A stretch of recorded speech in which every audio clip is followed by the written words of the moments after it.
Hey, what's up? What's up? What's going on? Let's Talk Nation. I am your troublemaker, Dr. Polite, here by myself this evening. They allowed me to start the show. Um, I don't know what's wrong with them, y'all. Because I will get in trouble if I'm left to my own design. I will get in trouble. But Rod will be joining us shortly here. He's on special assignment as well as the general continues to be on special assignment. This is his season for his special assignment, so it's going to play out that way. But anyway, we're going to jump right into it. You are tuned in to Let's Talk Nation, where your IQ is guaranteed to increase anywhere from 2 points to 2,000 points. And I'll make sure, because I have the gift of gab. But I want to start out by talking about something that's close to home. And it really was problematic for me. I saw this over the weekend, and it's concerning the city of Apopka. And the thing about the city of Apopka is I did call it my second home in Central Florida. At one time, I love the feel and the people of Apopka. Very, very down to earth, very friendly folks. And you know, the thing for me was the fact that that it has always been a place where everyone can feel at home. I mean, that's just the feel of Apopka. And it's always been that way.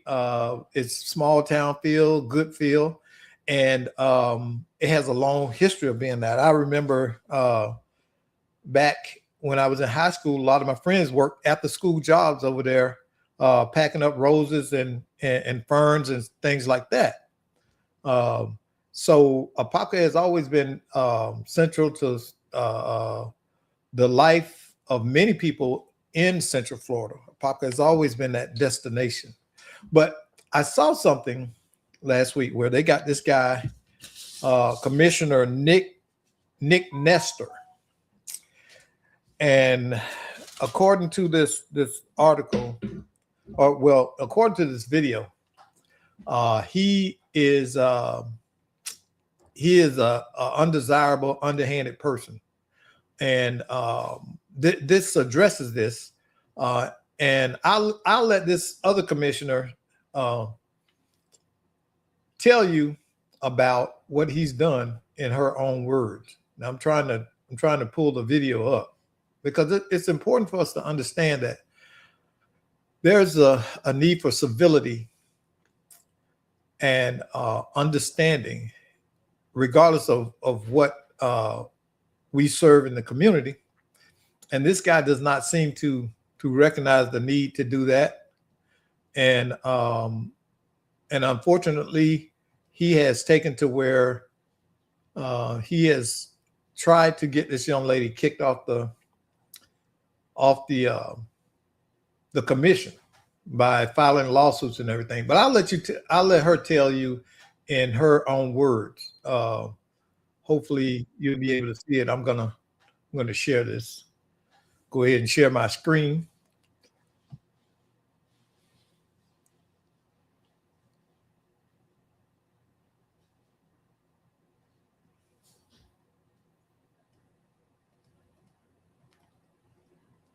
Okay, and here we go.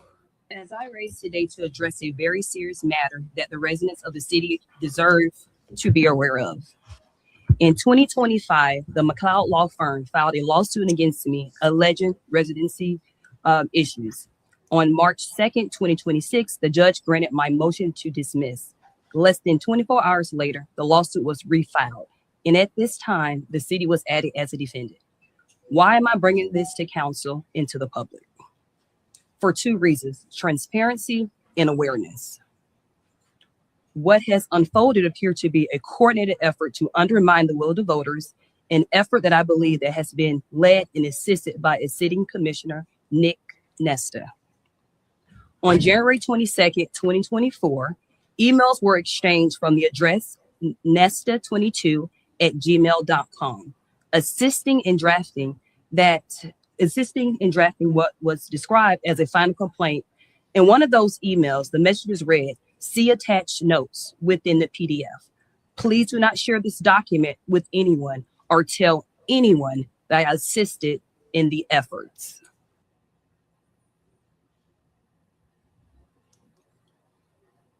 Now, for me, that's a big problem because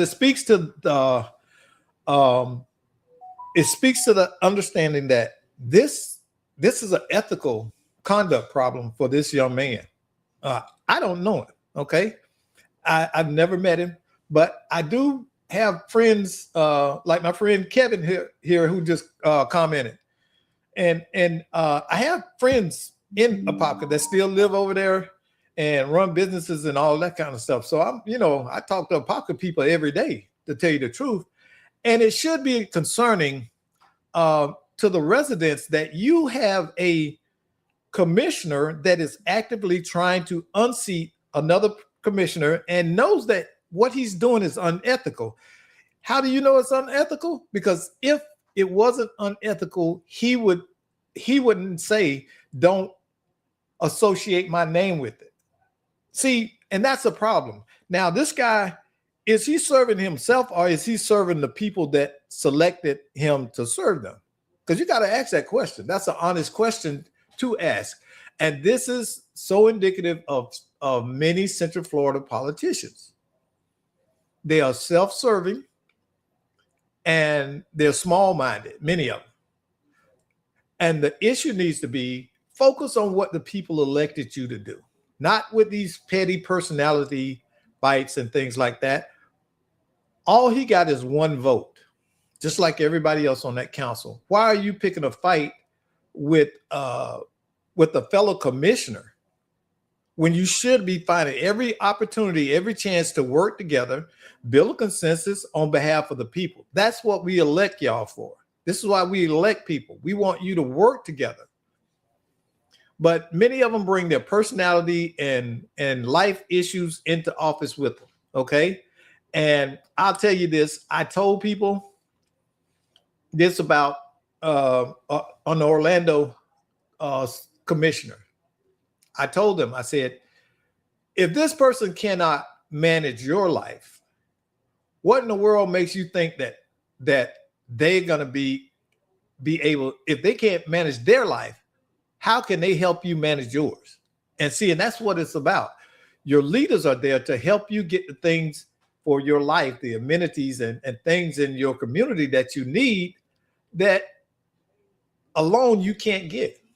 So they need to have their ducks in a row. See, they need to have their personal life in order so that they can help you.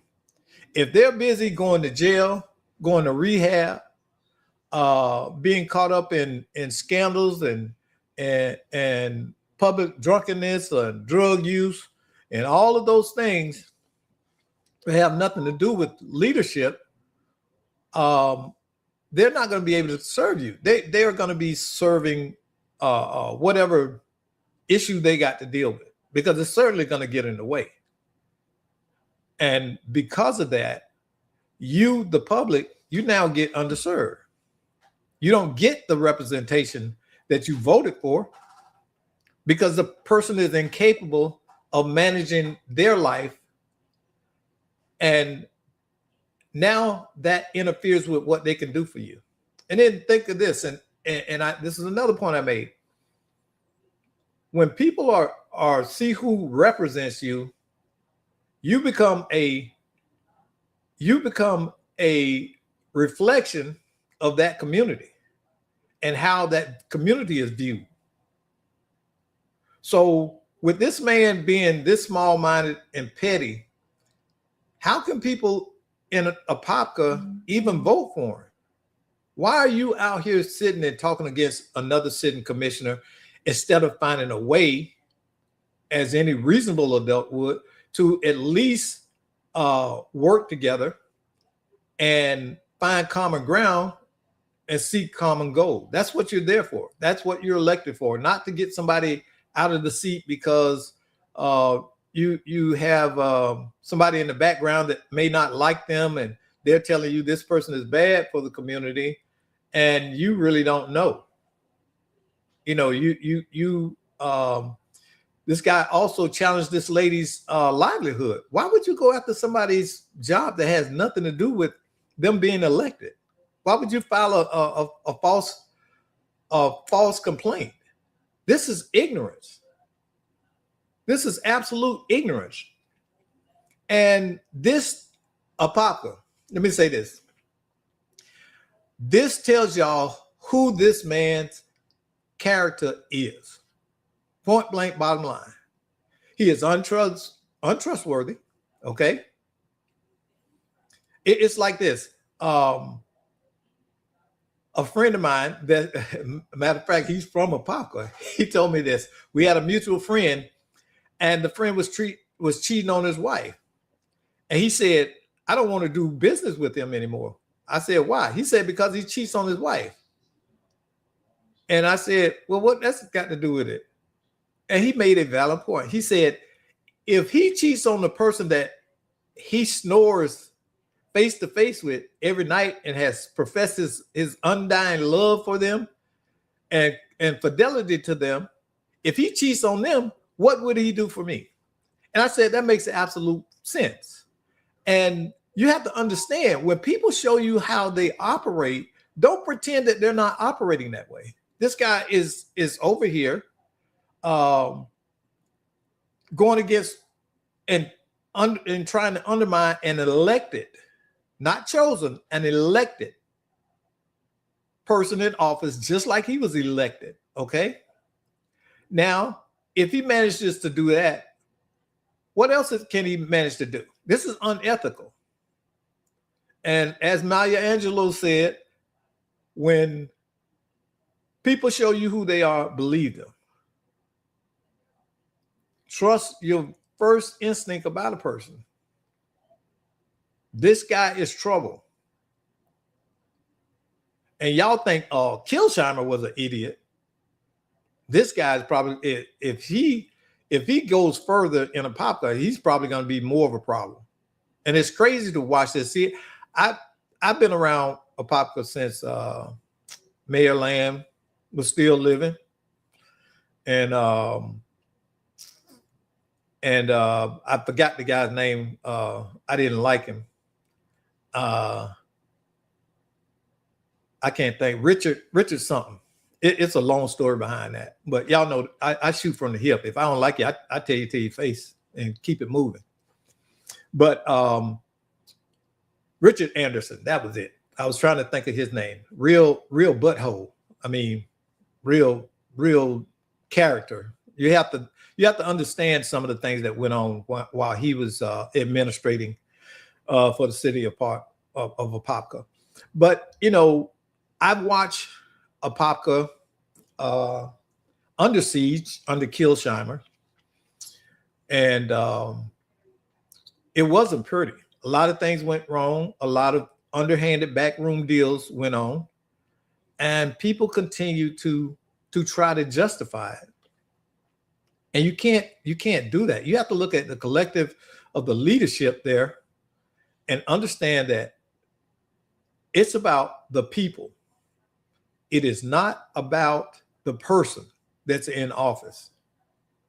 No, not one person on that city council should be bringing their personal likes or dislike in there and conducting business on behalf of the people of Apopka. That's not what leaders do. Okay? Leaders find a way to lead. And I can tell you, I've been around hundreds of leaders. I've been a leader since I was 19 years old. And one of the things is the people around you need to be able to count on you. They need to be able to count on you to be ethical and have their best interests in mind when you are leading them, because they are trusting you. They're saying, I can follow you. And because I trust your leadership, your decision-making, and your ethical framework. People don't get this about elected leaders. And it's not just elected leaders. It's all leadership.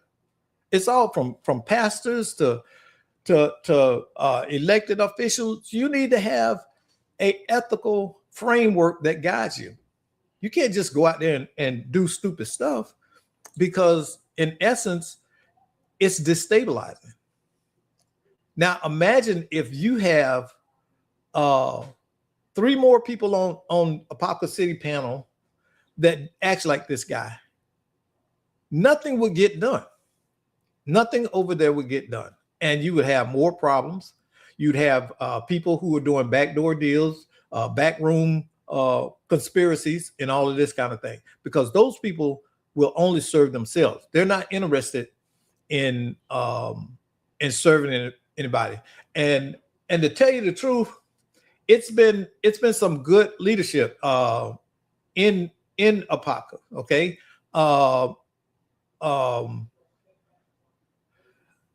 Alexander Smith has been a good leader. Okay. Brian Nelson has been a very good leader. And let me tell you, because I'm a huge Brian Nelson fan, and you know, it's people that try to detract from him, but they don't understand. One of the things is about Brian Nelson is a servant leader in a lot of ways. And he hasn't ran around and pumped his chest and said all of these crazy things and tell people I did this, and he's not built that way. We're from the same generation. We're not built that way. We don't need to pontificate and posture, because we're leaders. Our work and our resume speaks for us.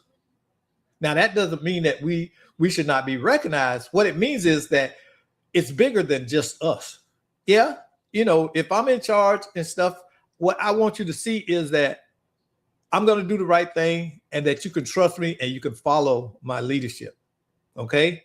Right now, Alexander Smith, Diane Vasquez, and Mayor Nelson, okay, are the key people on Apopka City Council that you can trust to lead with integrity. Okay. The young lady that just came in, she hasn't had a chance to really lead, because she's been fighting foolishness this whole time. I mean, imagine getting elected. The people said, we want you to represent us. And then you get in there and you got an idea, you fresh face, you want to come in there and you want to work with the people who are already there. You recognize that this is a team effort, not a me effort. And then you have that one little, Doc don't like to cuss, that one little butt. Okay, I don't know if he's got small man syndrome or whatever else, but something about this guy says that he doesn't get enough attention. Maybe he needs a hug. Maybe y'all need to have a hug fest over there for him, or intervention or something. But you know, to underhandedly attack somebody before they've even been given a chance to show what they bring to the table, that's childish. That is a childish man. Okay. And, you know, it might just be our different generations, but, you know, men don't behave that way. True men don't behave that way. We judge you on your merits. We allow you to sit there and get in place and understand that, hey, okay, I'm gonna, until it's proven otherwise, I'm gonna trust that you can lead. Okay, and once we do that, we allow them the chance to lead. Now, once they show that they can lead, then we continue to work with them. But if they can't lead, then we need to interrupt and redirect them and say, hey, listen, this isn't the best way to do this. And I wouldn't do it with just myself. This would be something that we as a team, because that's what the council is. It's a team. Okay. It's a team means that it's not about one person's agenda. It means that we together represent all of the people in Apopka. And we represent their hopes, dreams, and desires as a community, not petty squabbles and things like that. But, you know, I can tell you this, a leadership team is only as strong as that weakest link.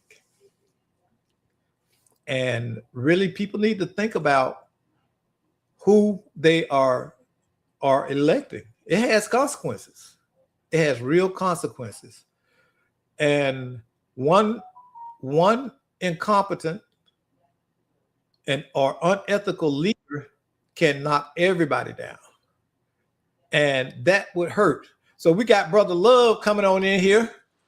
Doc. Hey, what's up? I'm in here about the Apopka situation, and I guess I done turned it into a masterclass, Rob. So, masterclass? Yeah. So, you know, and I'm explaining to our audience that, you know, there's something to be said about being an ethical leader. You can't just come in and all you producing is chaos. That's not what people elected you for. You know?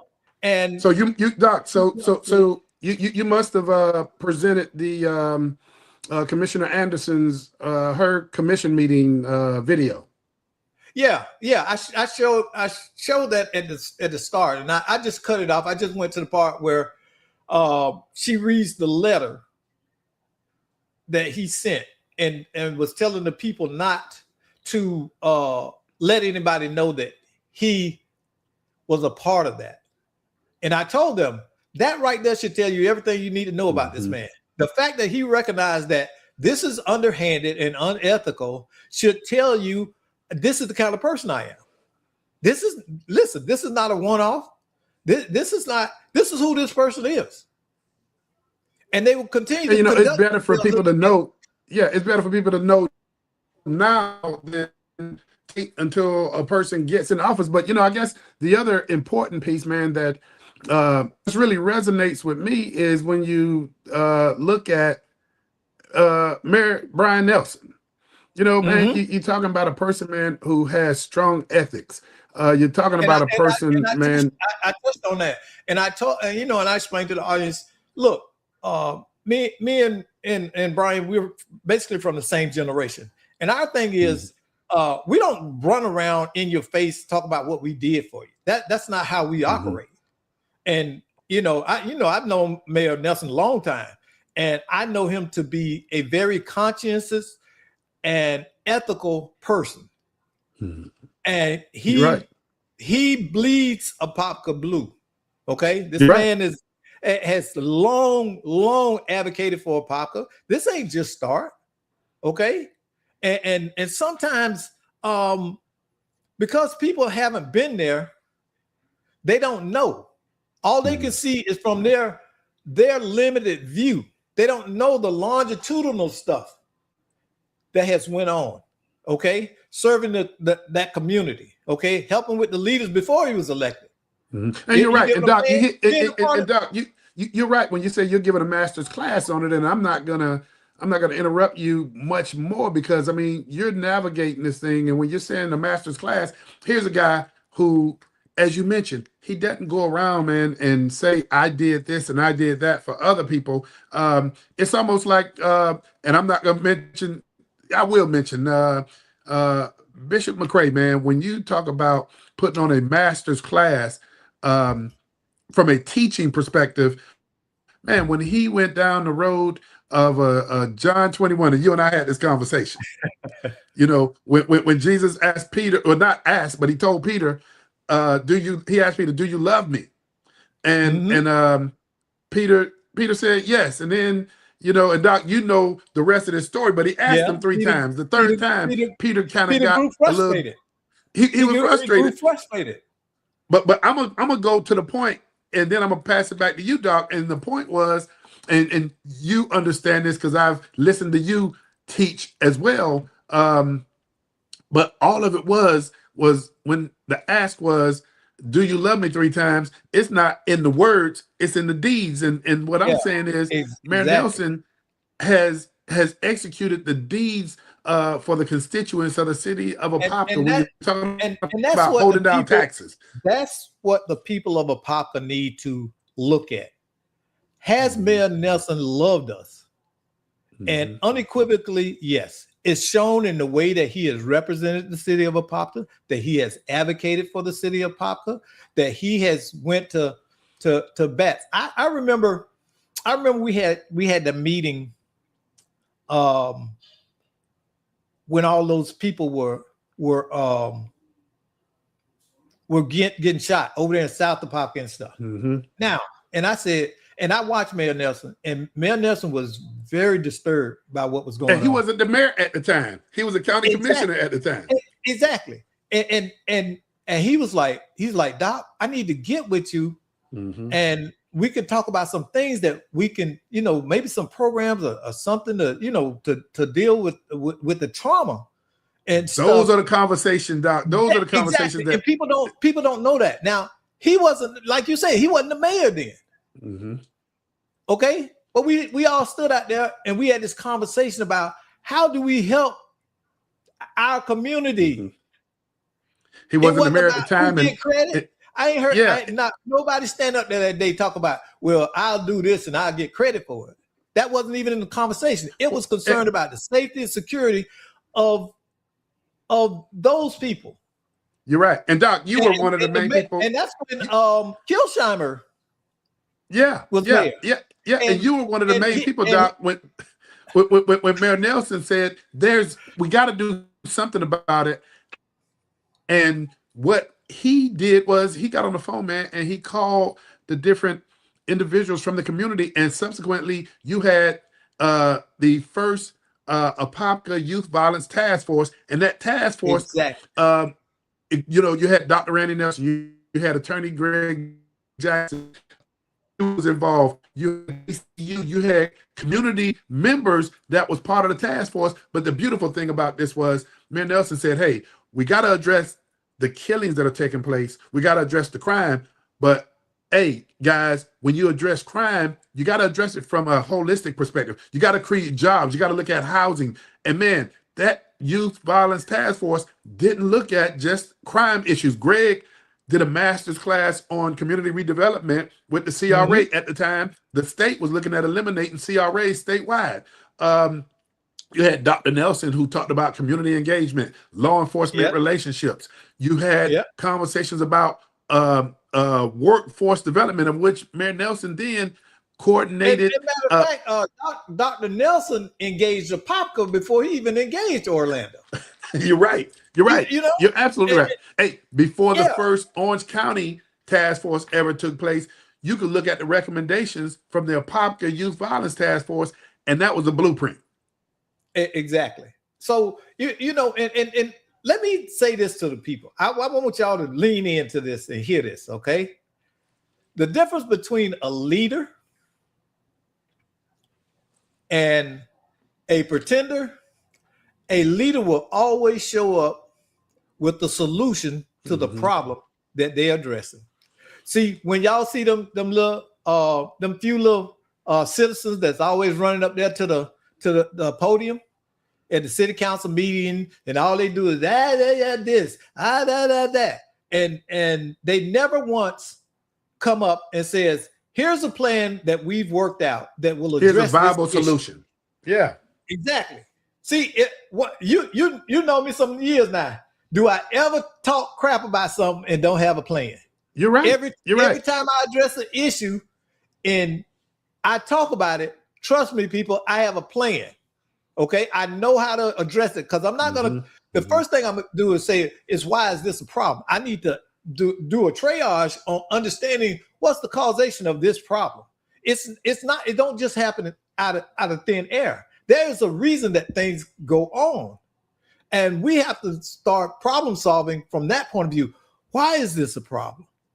Okay, this is a problem because of this. So what are some solutions we can put into play? And then you work those out and say, hey, we got this problem. Here are some of the ideas and solutions I think would address this. Solutions oriented. You're right. You're absolutely right, exactly. Doc. Because Doc, what I see though, what I see is man, an environment that's conducive for everybody to come to the table, and the fact that we don't all have to be singing kumbaya, because what you and the general always talking about iron sharpening iron.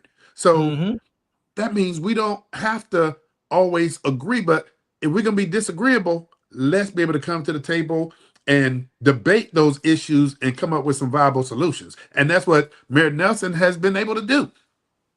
Exactly. And man, listen, yeah, he's better than me. Because see, if you come up there to the podium complaining, and I say, you know what, I'm gonna deputize you right now. That's your problem. Come back next week with a solution. Give me your plan. Yeah. And every time you come up there, did you create the plan? Where's the plan? But Doc, as you well know, and I mean, we still talking about this, but you haven't presented a plan. Because one thing I know, the loudest mouth have the emptiest minds many times. They don't have a clue. You're calling it out. You're calling it out. They don't have a clue how to solve the problems because they don't even understand. A lot of it is just reactionary, emotional immaturity. Okay, they don't know how to problem solve, so everything is a problem. And all they've ever did was complain about problems. You know, man, and I always tell you that story about them cussing me out over there in Carter Street. I remember you told me. About that. And they told me I didn't know because I hadn't lived over there. I said, you know what? You're right. I don't deal with mold in my house. I don't deal with vermin in my house. So they told me basically shut the F up. And guess what? Doc ain't been back over there since. And you know what? Doc don't care. Because when I cared, it was not accepted. So hey, Doc, I'm not gonna let you off the hook like that, because the Doc that I know, he does care. But here's yeah. I'm gonna call you out on the Doc that I know does care. The Doc that I know will call you out. The Doc that I know will tell you straight up what's on his mind. But and the reason why I say this, Doc, is I say this because I don't want, if Commissioner Anderson were to look up and say, you know what, I'm tired of that, and walk away, Doc, the people, the constituents of the city of Pop could be the ones that would be hurt. When you look at what she's been able to do we always talk about that. I want to frame. Let me reframe my don't care. You're right, because when I say what I don't care is I'm no longer going to approach the problem through those people. You see what I'm saying? Because I can make an impact on an individual level as well.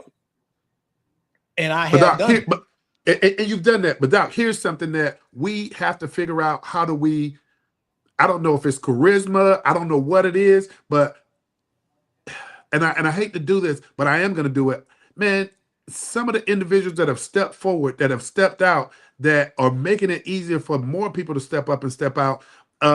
Just for example, Miss Beverly Benson, and I hope I'm pronouncing the last name right, Winsberg. Yeah, when you see individuals like that are, you know, basically co-signing these kind of conversations, that is what's helping more people come out in the fold, man. I mean, you have folk that go up, man, and they curse people out. They do all kind of things. And you get people that shy away from that. But I think now is not the time to shy away.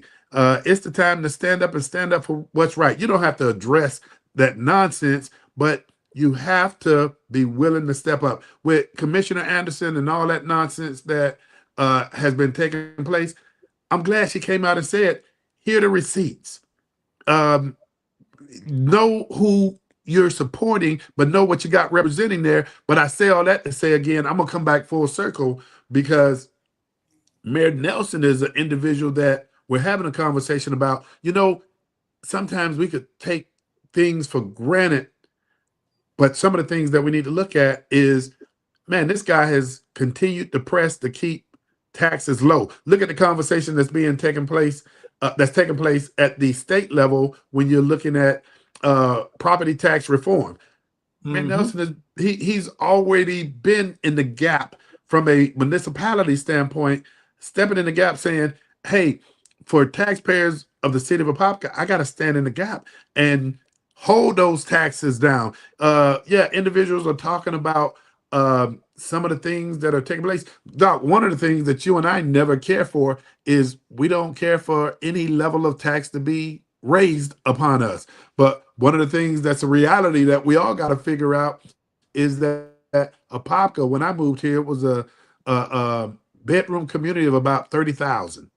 Now Yeah. we're at 65,000. Yeah. The demands are growing. Public safety, when we talk about law enforcement, when we talk about fire, we've done and I'm gonna say we, I'm not gonna put any credit on us. I'm gonna say that city commission under the leadership of Mayor and leaders, they've been able to keep pace. And those are some of the things, man, that we got to look at. So, Doc, I don't know, and I interrupted your math. Sometimes you got to come out and lay those receipts out. Yeah, exactly. And so we're gonna move on to the next subject. And I tell you this, I've been following this all weekend. This past week, they buried Reverend Jesse Jackson. And of course, Obama showed up, the Clintons showed up, President Biden showed up, and Kamala Harris showed up. And people were upset because they said that they turned his funeral into a political event. My counter to that would be, when has Jesse Jackson not ever been political? Mm-hmm. He's been political. Mm-hmm. You're right. His whole career. And Doc, specifically, you're talking about what his son got up and spoke about, right? Well, you got to take that with a grain of salt. Him saying that you're talking about somebody who's grieving first. Let's right. Yeah, well, that's grieving, but also who is carrying, I think, somewhat animosity towards that group, because he wasn't pardoned under Obama for when he was in federal prison. Now, the crazy thing about that is all of that fraud that he went to prison for took place way before Obama got into office. And Obama had nothing to do with it. Okay? Yeah. Obama didn't pursue those charges. Obama Justice Department didn't pursue those charges. He was already on his way to being sentenced. He pled guilty. Mm-hmm. He pled guilty for taking $750,000 from his what presidency, campaign. Doc? I remember that, but what presidency was that under? Was it Clinton? That was Bush. Okay. That was Bush before Obama. Oh, and George W. was there too. But it's very telling when you come out and say you didn't know my father, but their father interacted with every one of those people up there. Mm-hmm. Okay, and his daddy wasn't without controversy. You remember how he got caught on the mic with the Hymantown remark, and then he got caught again disparaging Barack Obama. Mm-hmm. Mm-hmm. Okay, there are things in his past that are questionable. There's a lot of question about his involvement in King's assassination, and as much as they try to cover it up, it has persisted over the years. And sometimes where there's smoke, there is actual fire. And so, Doc, the gist of it, man. I mean, from what I was able to capture, and I apologize, I didn't follow it in its entirety, but I do see where there's a degree of criticism where he said none of those three presidents actually knew his father. And so, Doc, some of that I look at the pain. You're talking about a person that's grieving, but then the other part of it is, just as you said, here's an individual that he didn't get pardoned under any of those presidents that were there, correct? Yeah. And but here's the thing. They could have all stayed away. They didn't have to come.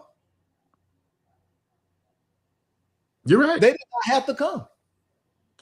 But when you look at Jesse Jackson's advocacy, you cannot say his advocacy was devoid of politics. It revolved around the advocacy for rights, civil rights. Exactly.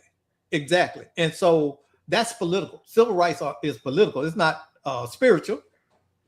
It's political. Yeah. So he had to play politics. He was a politician in every sense of the word, more so than a preacher. You ever seen him preach? Reverend Jesse Jackson? You know what, Doc?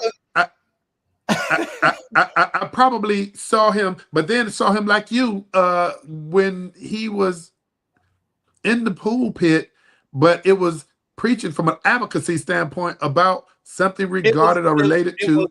It was grievance politics. That's all I've ever heard him talk about, grievance politics, which is why personally for me, he and Al Sharpton have always been suspect, because I see them as profiting off of grievance.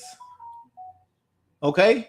And the interesting thing is about, do you know how Al Sharpton even got in the civil rights movement? You know why? How so? James Brown. Educate me. Al Sharpton, when he was a young man, a teenager, was a roadie for James Brown. And James Brown was very central to the civil rights movement. Wait. When you say was a roadie, come on, define that for me. A roadie is carry the set up the equipment. That's what I thought. That's what I thought you meant. And so through that association, he got access to Dr. King now and Abernathy and all of these people. That's how he got into that, through James being associated with James Brown, because James Brown, a lot of people don't know this, but James Brown funded a lot of civil rights actions during the 60s and the early 70s. A lot of them. Okay. And he met regularly with King. And so that's how Al Sharpton got in that hemisphere, and went on to, went theology and stuff. And I want to say, I want to say Dr. Joseph Lowry. Remember him? Yeah. I think he kind of took Al Sharpton. One of those pastors took him under their wings and convinced him Lowry was Lowry out of Georgia, or was he out of Philly? I think somewhere up north. I'm not. I have to look. It's been years since I went through that kind of material. But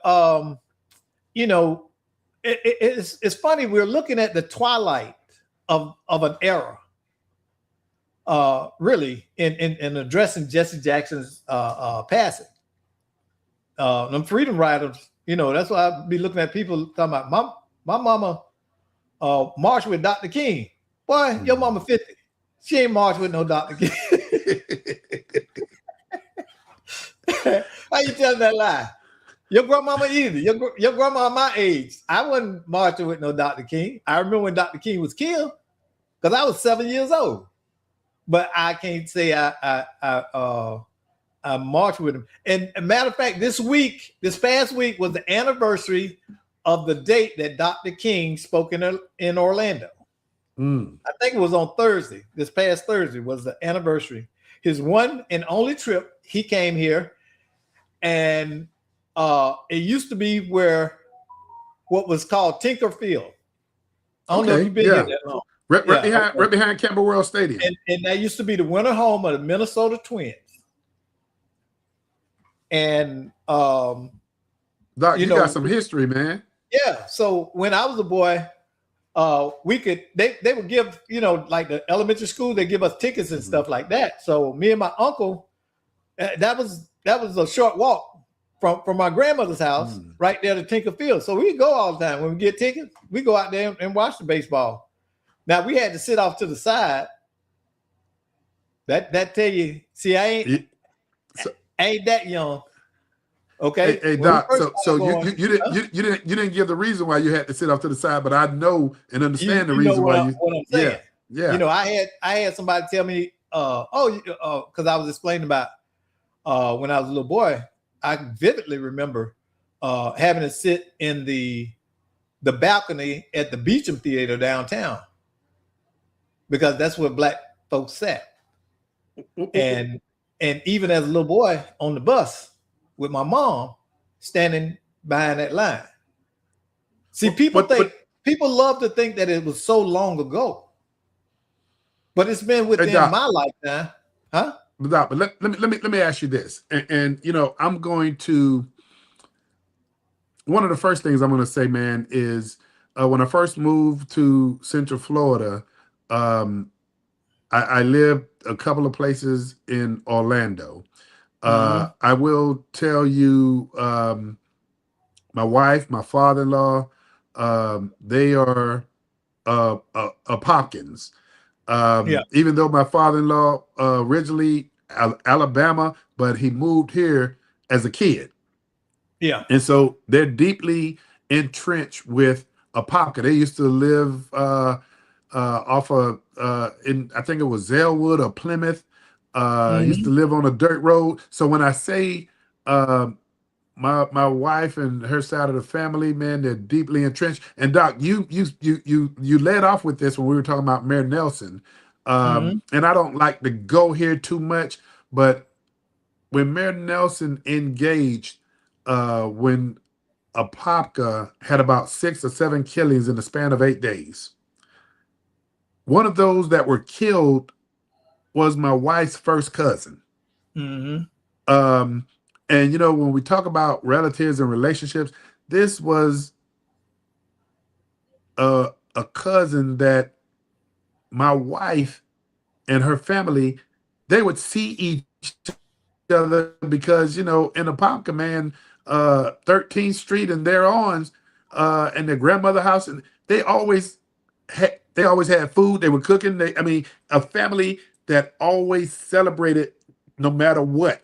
Just after church on Sunday, getting together. So this is a cousin that was a tight, close cousin, and I met him when, you know, I was, you know, when I met my wife and all of that. And so one of those 7 killings that took place when Mayor Nelson stepped up, it hit home for me and my family. Yeah. And I'd already known Mayor Nelson at the time when he was serving in the House. I got to know him better when he was a county commissioner. And so I say that, you know, from a leadership standpoint, but I say that to say this to you. We're having a conversation about Jesse Jackson. We've added Al Sharpton into the conversation. Doc, I can leave it to you, and you can talk about legacy of leaders, but I'm gonna bring it all the way home, man. White, black, wherever direction you want to go, but Doc, there's a void that's getting wider out there, and I'm just wondering, man, what is on your mind? How do we look at eventually filling that void from a leadership perspective? And I will say this before I pass it to you, Doc. It's not going to be one person that communities look to when we want to look at leadership. It's going to be a collective of individuals. But you know how we often had the conversation about we stand on the shoulders of giants. Where are these other to-be giants? Where are they? When are we going to be able to lift them up? And I pass the baton, Doc.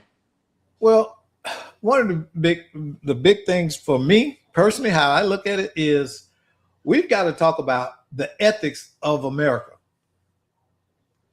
And there's no way around it because we're finding people less ethical, less community focused, less family focused.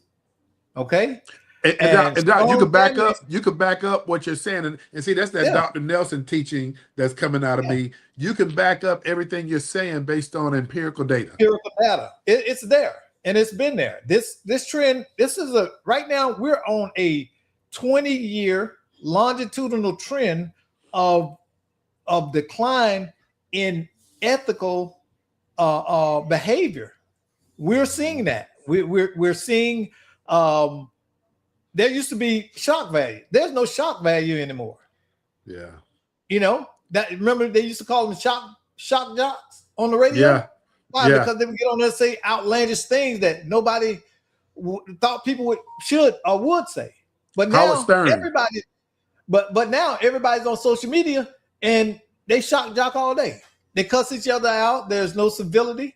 There's no compromise, and a lot of it is not healthy mentally long term. This is why we're seeing kids killing themselves, because they are dealing with mental interactions that they are not built to handle. And Doc, that's why you got to be able to learn how to turn it off, though. But you can't. Kids at that age, Rod, they don't have the capacity to synthesize information as it comes in. This is why they have parents. Okay, but that's why you have they don't understand. They don't understand the gravity of yeah. But you got a lot of what is it, Doc? Because you and I have had conversation. But you got a lot of federal testimony right now dealing with social media platforms, and these folk who not only created these social media platforms, they're not even allowing their own kids to get engaged in this because they know how harmful it is. Exactly, and that should be a warning sign to everybody else. I want your kid on there, but mine can't get on there. You're right. Hey, Doc, we have about 8 minutes left. Here's a topic that you were having a conversation with me on, and I want us to hit it because everybody's been asking us about this. But the Texas Democratic primary that just took place, I don't remember the other candidate's name, but it's is it Talrico or something? Talarico, James Talarico. And it was Jasmine Crockett. So so we're going to talk about the Democratic Circular Firing Squad. That's what I call it. So why do you say that, Doc? Because Democrats so stupid that all we do is circle each other and shoot each other. We like the game that couldn't shoot straight. We always got to shoot. We will snatch victory from the jaws of defeat. So Doc, let me give you, so Doc, I'm gonna be real succinct, and I'm gonna just tell you in my observations what I believe I saw. And what I believe I saw, man, is Representative Crockett, man, she, you know how they say you start believing your own headlines? Yeah. Doc, in me seeing her in her conversation, it was always about her, and I didn't hear what she was saying to her constituents that she was going to do for them. You said that, and I gave you pushback on that, remember? You did. You said that. And so let me give everybody the pushback I gave you. Here's the thing. James Talarico won because he was the better candidate. He was the better candidate for that particular race. And let me correct. They have very different styles. One of them. But his message was able to resonate beyond racial groups and grievances. Okay. Yeah. And that was what appealed. He gave something that is desperately missed now in politics. So people gravitated toward that. Not to knock Jasmine Crockett. There's a time to be a fighter, then there's a time to be a diplomat. Right now, she fought a fighter style. It's like a southpaw. Okay, fighting a southpaw. You can't fight them the same way you fight a regular fighter. You got to learn that. Yeah. And she went in there with a regular fight. She was fighting a southpaw, and she didn't understand that. So Doc, you gave me your pushback, but here's the one thing that I also said to you, and I respect your pushback too. Let me say that first and foremost. But the other thing that I said to you was simply this: she started watching those clicks, and the funny thing is, a majority of those clicks don't vote. And the majority of those clicks probably came outside of Texas that couldn't vote in Texas. And I was talking to one of my Army buddies, Sergeant David Dewberry today, and he was telling me about his niece. His niece or his cousin is running for office in Tallahassee, and she out there in the hood at the liquor store trying to get votes. I said, that's a losing strategy. I said, she should be looking at who is registered to vote and approaching them. I say the majority of those people standing out there, you're going to know historically they are not going to vote, and many of them can't vote. Don't see, we want to hope for stuff instead of dealing with the reality of stuff a lot of times. Mm-hmm. And when you're a politician, you can't hope for something. You need to know. When Greg got out there and ran, I did the analytics, and we got all the super voters. Okay, we knew where those voters were, what they almost to the point what they ate every night. Okay, you have to understand who it is that you're gonna reach out to. Okay, now, and the other factor that didn't play in our favor was big money coming in. The big money came into the race, and that was the difference. It wasn't they outworked us, they outspent us. Well, Doc, here's something I'm gonna need your help on, man. And you and I, when I tell you I love you, brother, I love you because you and I don't know how long we've been rocking with one another, man. And I tell people think I be joking. I said, me and Doc got so tight that Doc started calling me up 10 o'clock at night and start a conversation. He know that's not gonna end till 12 o'clock. But so I say that so that people can frame up. You my brother. But I say this, I need your help because the general, Attorney Greg Jackson, hey man, Greg is I think people do realize Greg is a phenomenal person, man. And he's killing it over at Dan Newland. And when I say he's killing it, he's doing his thing. If you have any personal attorney issues that you need, Greg is the man for you. But here's the one thing that I continue to see with Attorney Greg Jackson that I just hope he always got to do, and he will do what's best for him and his family. But man, can you imagine an Attorney Greg Jackson representing constituents? Man, yes. Hey, and so listen, he and I, you got to help me. You got to help me because me and him have had that conversation. I hate that we got down to 2 minutes before we got to get up now. Me and Greg was friends before me and you was friends. Correct. Correct. So just say you're gonna help me. I love Greg. His confidence, his skills. The boy is a doggone genius. I thought he's a genius. Oh, absolutely. And I love that because it's good when like I can talk to you. And I can talk to him, and we intellectuals, and we thinking way beyond what most people think about. Hey, so Doc, I can ask y'all questions that the average person be like, "What? I don't even understand that." I like the way Greg will frame stuff for us. Greg will be direct, and if he feel like, "Hey, let me go this way with Brother Love right now," because if I come directly, he gonna get defense. Man, Greg is a genius, man, and I just hope at some point in time constituents get the benefit from him in elected office. Well, I know that, but I also understand where he is in his career and what he wants to accomplish. And so, what I will say is that a lot of people don't know this, but in his early in his career was spent very much being a public servant. A lot of people don't know that. Here's what a lot of other people don't know. Here's what a lot of people don't know. A lot of people don't know that Doc Polite is the executive producer of this show, and executive producers oftentimes tell the people who own the show when it's time to sign off for the show.